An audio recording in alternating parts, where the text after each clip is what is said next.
കുട്ടികൾ അങ്ങനെ ചെയ്താൽ അത് നമുക്കുണ്ടാക്കുന്ന നാണക്കേട്, ചീത്തപ്പേര്, കുറ്റപ്പെടുത്തലുകൾ, അങ്ങനെ അത് നമ്മളെ ഏതൊക്കെ രീതിയിൽ ബാധിക്കുന്നു എന്ന് മാത്രമാണ് നമ്മുടെ ബോധറേഷൻ. എന്നാൽ എന്തുകൊണ്ട് കുട്ടികൾക്ക് അങ്ങനെ ചെയ്യേണ്ടി വന്നു? എന്തുകൊണ്ട് അവർ വീട്ടിൽ വരാതെ മറ്റൊരിടത്ത് തങ്ങാൻ നിർബന്ധിതരായി? ഇതിനെക്കുറിച്ചൊന്നും ആരും ചിന്തിച്ചിട്ടുണ്ടാവില്ല ഈ നിമിഷം വരെ. താൻ പോലും. ശരിയല്ലേ? ഞാൻ ചിന്തിക്കുന്നതും സ്വയം ചോദിക്കുന്നതും അതേക്കുറിച്ച് മാത്രമാണ് ഗീത.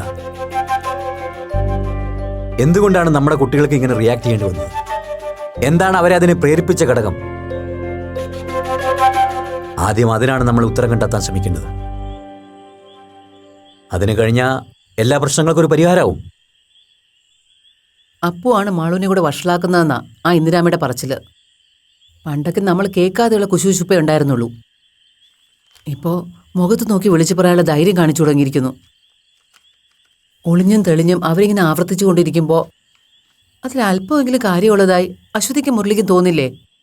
തോന്നും, ആർക്കായാലും തോന്നും. അപ്പുവിനെ നമ്മൾ കുറച്ചുകൂടെ ശ്രദ്ധിക്കേണ്ടിയിരിക്കുന്നു ബി. നമ്മൾ കൊടുക്കുന്ന സ്വാതന്ത്ര്യം അപ്പു വല്ലാണ്ട് മിസ്യൂസ് ചെയ്യുന്നുണ്ടോയെന്ന് എനിക്ക് സംശയമുണ്ട്.